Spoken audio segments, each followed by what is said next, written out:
खूप भारी वाटतं. एक कुटुंब एकत्र येऊन सण साजरा करताना जी फिलिंग असते तशीच फिलिंग आम्हाला आली आहे. अजिंक्य तर ऑलवेज चॉकलेट बॉय आहेच आणि मी त्याला नेहमी म्हणते की तो खूप जेंटलमॅन आहे. हा सण असा असतो, आपण एरवी मंदिरात जातो आणि आपण देवाच्या दारी जाऊन त्याला पाया पडतो, पण होळीमध्ये देव स्वतः आपल्या घरी येतो. कदाचित राजवीरला मयुरीचं सत्य तर आधीच कळलंय, पण आता राजवीरला माहितीये हे मयुरीला कळतं की काय, किंवा तो तिला प्रपोज करतो की काय, असं काही गोष्टी घडू शकतील असं मला वाटतं. नमस्कार मित्रांनो, मी अंकिता शिंदे. इट्स मज्जामध्ये तुमचं स्वागत.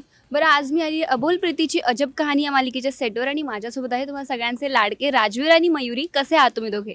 खूप छान, मजेत. तर खूप सुंदर दिसताय. सो तुमचा परफॉर्मन्स आहे असं मला कळलं. सो त्याबद्दल आधी काय सांगाल? की तुम्ही पण खूप सुंदर दिसता आणि थँक्यू आज तुम्ही आलात. आणि आमच्या परफॉर्मन्समध्ये आम्ही खरं तर थोडे नर्वस आहोत, पण खूप छान छान होळीची गाणी आहेत, एक मराठी एक हिंदी, आणि सोनी मराठी वाहिनीचे सगळे कलाकार आमच्या सेटवर आले आहेत. सो आम्हाला ॲक्च्युली थोडी जबाबदारी पण आली आहे आमच्यावर की फटाफट परफॉर्म करण्याची.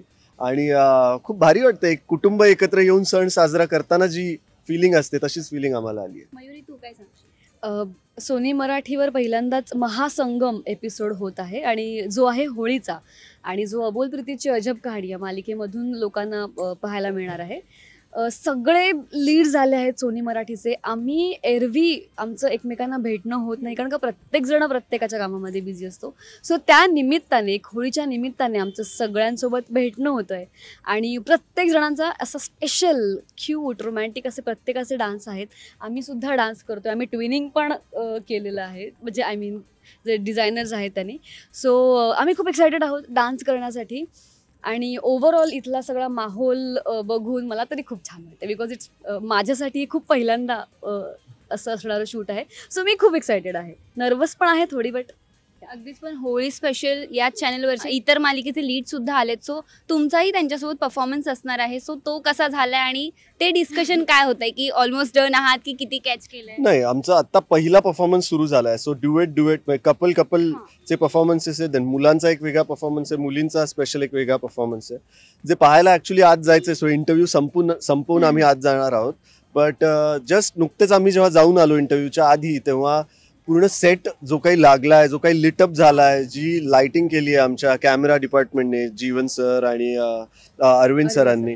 सो खूप कमाल आम्ही दिसणार आहोत याची तर ऑलरेडी खात्री आहे. सो तसा कॉन्फिडन्स आहे आमच्या कॉस्ट्युम डिपार्टमेंटने, क्रिएटिव्ह टीमने, चॅनलकडून, प्रोडक्शनकडून खूप मेहनत घेऊन आम्हाला अशा पद्धतीने दाखवतायत ते. सो होपफुली आम्ही खूप छानच दिसणार आहोत. आता आम्ही परफॉर्म छान केलं तर आम्ही अजून चांगले दिसू. अगदीच. पण जसं की सेट सजलाय तसेच तुम्ही दोघेही खूप सुंदर रेडी झाला आहात आणि खूप सुंदर दिसताय. मग आत्ता एकमेकांना एखादी कॉम्प्लिमेंट द्यायची असेल तर काय द्याल?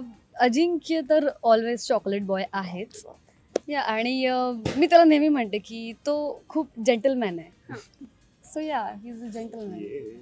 मी तिला म्हणेन की मुलगी म्हणून त्यांना प्रेझेंटेबल राहण्यासाठी जितक्या काही गोष्टी एकतर कराव्या लागतात, त्यांच्याकडून जितक्या अपेक्षा असतात, म्हणजे एक एक गोष्ट जर तुम्ही नीट पाहाल, तिला रेडी व्हायला, मुलगा म्हणून जन्म घेतल्याचा हा एक नक्कीच फायदा आहे की एक कुर्ता टाकला, थोडासा मेकअप केला आणि युअर सॉर्टेड. बट मुलगी म्हणून त्या इतक्या ऑलरेडी सुंदर असतात, त्याच्यात त्या तयार होण्यासाठी, स्वतःसाठी आमच्यासमोर येताना इतक्या छान तयार होऊन त्या येतात. सो त्यासाठी एकतर कौतुक करायचं आहे माझं इन जनरल सगळ्या मुलींचं पण. आणि जान्हवीबद्दल हेच म्हणेन की तिचा पहिला प्रोजेक्ट आहे, बट तिचं काम करणं पाहताना, तिचं प्रोफेशनलिझम पाहताना अजिबात असं वाटत नाही की हा तिचा पहिला प्रोजेक्ट आहे. कधीच मी तिला असं गळमटळम टाइमपास करताना नाही बघितलं. शी इज ऑलवेज म्हणजे आमच्या मालिकेमध्ये दीप्ती केतकर आहेत, किंवा जे पण सिनियर्स आहेत, सुनील सर आहेत, सुनील तावडेजी, किंवा तत्सम, त्या सगळ्या सिनियर्स सोबत पण ती तितकंच तोड कायम तयार असते. कधी डायलॉग्स पाठ नाहीत वगैरे म्हणून तिचं असे खूप रिटेक्स झाले किंवा असं काही मी कधी फार पाहिलं नाही आहे. सो आय थिंक हे खूप कमेंडेबल आहे. पहिल्याच प्रोजेक्टमध्ये जर ती असं काम करते, ह्या ॲटिट्यूडने काम करते. So I am sure she will have a long journey आहे. अगदीच. पण राजवीर आणि मयुरी होळी कशा सेलिब्रेट करणार आहेत हे तर आम्ही बघणारच आहोत, पण खऱ्या आयुष्यात अजिंक्य आणि जान्हवी कसं सेलिब्रेट करतात, किंवा जान्हवी तू कोकणातली आहेस हे मला कळलं. सो तिकडे कसं असतं, आणि तिकडे पुरणपोळी व्यतिरिक्तही काहीतरी असेलच ऑब्व्हियसली. सो तेव्हाच्या आठवणी काय सांगशील? येस, होळी हा माझ्यासाठी खूप जवळचा सण आहे इवन कोकणातल्या सगळ्याच लोकांसाठी. आणि कोकणात होळीला शिमगा असं म्हटलं जातं. त्यामुळे कोणी कुठेही असू देत, कुठेही बाहेर, तो माणूस किंवा ती व्यक्ती त्याचं जॉबवर काही सुट्टी टाकून किंवा काही तत्सम करून त्या व्यक्ती शिमग्यासाठी कोकणात हजर असतात. तुला सुट्टी मिळाली का? म्हणजे येस आहे, बट मी प्रयत्न करणार आहे जाण्याचा चिपळूणला. कारण माझे घरातलेही ऑब्व्हियसली सगळे म्हणत आहेत की एक दिवस तरी येऊन जा. कारण हा सण असा असतो, आपण एरवी मंदिरात जातो आणि आपण देवाच्या दारी जाऊन त्याला पाया पडतो, पण होळीमध्ये देव स्वतः आपल्या घरी येतो, पालखी आपल्या दारात असते, देव स्वतः. सो ही खूप छान फिलिंग आहे की देव आपल्याला भेटण्यासाठी येतो. आणि सगळी फॅमिली एकत्र असते. म्हणजे फॅमिलीमध्ये कोणामध्ये किती भांडण असू दे, वाद असू देत, पण होळी हा सण आहे की जो सगळ्यांना एकत्र आणतो. कोणामध्ये किती क्लॅशेस असतील तरी सगळी फॅमिली एकत्र असते. आणि मी खूप फॅमिली पर्सन आहे, मला खूप आवडतं फॅमिली. सो नाही जायला मिळालं तर I am sure I will miss, पण आय होप की मला जायला मिळेल आणि मी हे नाही मिस करणार.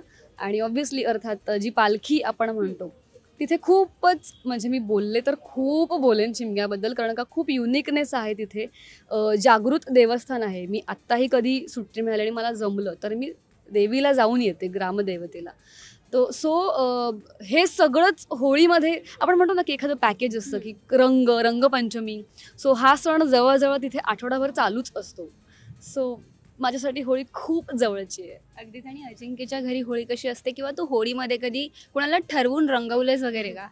हो, मित्रमैत्रिणींचा आमचा भेटण्याचा प्लॅन असायचा शाळेमध्ये, की आम्ही एकमेकांच्या कॉलनीजमध्ये जाऊन सायकलवर किंवा असं एकमेकांना होळी लावण्याची प्लॅनिंग करायचो. एखाद्याने ठरवलेलं असेल की आज नाही, यावेळेस मी खेळणारच नाही, मग त्या व्यक्तीकडे सगळ्यात आधी जाऊन सगळ्यांनी ठरवून की हां यार आज नको खेळूया असं वगैरे करून त्यांना रंगवणं असं. पण मी कोकणातल्या होळीबद्दल आणि गणपती च्या सगळ्या सोहळ्याबद्दल ऐकल्यावर मला खूपच असं झालं की वाव यार, मी अशा इतक्या खवय्ये घरात का नाही जन्म घेतला, किंवा असं फार हे बनव ते बनव असं सगळं माझ्या घरी केलेलं मला फार आठवत नाही. मम्मीला फार राग येणार आहे हे ऐकून, पण जितकं मी ऐकतो वेगवेगळे अगदी उकडीचे मोदक पासून ते वेगवेगळ्या डिशेस, कोकणातलं वैभव अनुभवायला मला लवकरच सोनी मराठीने घेऊन जावं तिकडे, नाहीतर मी स्वतः प्लॅन करेन लवकरच असं वाटतं. होळी निमित्त आम्हाला तुमचे परफॉर्मन्स तर पाहायलाच मिळणार आहे, पण या व्यतिरिक्त राजवीर आणि मयुरीमध्ये किंवा या मालिकेमध्ये होळी स्पेशल काय पाहायला मिळणार आहे प्रेक्षकांना? आमच्या इथे सांगू शकतो ना आपण? हा ठीक आहे. निमित्त हे की दागिना लॉन्च केला जातोय सराफांचा, आणि पिढ्यानपिढ्या चालत आलेला एक दागिना दाखवला जातो, आय थिंक 50 वर्षांपूर्वीचा. तर त्या निमित्ताने ही सगळी मंडळी इथे आली आहेत. आणि त्यामध्ये कदाचित राजवीरला मयुरीचं सत्य तर आधीच कळलंय, पण आता राजवीरला माहिती आहे हे मयुरीला कळतं की काय, किंवा तो तिला प्रपोज करतो की काय, असं काही गोष्टी घडू शकतील असं मला वाटतं.